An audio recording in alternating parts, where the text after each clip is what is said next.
Today we're setting up our 2 swarm traps. This is basically a bait hive where a honeybee colony gets crowded, they split, and half of the bees go looking for a new home. We're kind of trying to convince them that this is the perfect place to move in. Bees don't swarm because something has gone wrong. In fact, they swarm because everything has gone right. A colony reaches a point where it's strong, crowded, and thriving. And at that moment, it does the only thing a healthy superorganism can do. It reproduces. But instead of individuals reproducing, the entire colony splits. The hive fills with bees, brood, and honey. Space gets tight, and the queen's ability to lay kind of slows down. The workers start raising new queens, and we'll start to see queen cells. That's our signal that a split is coming.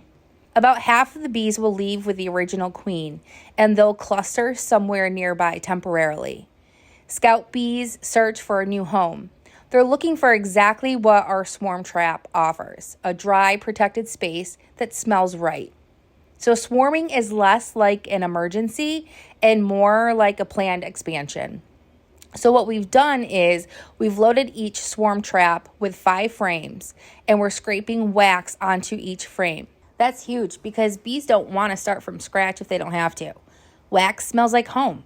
It tells the scout bees like, hey, there's another colony that used to live here before, so this is a safe place.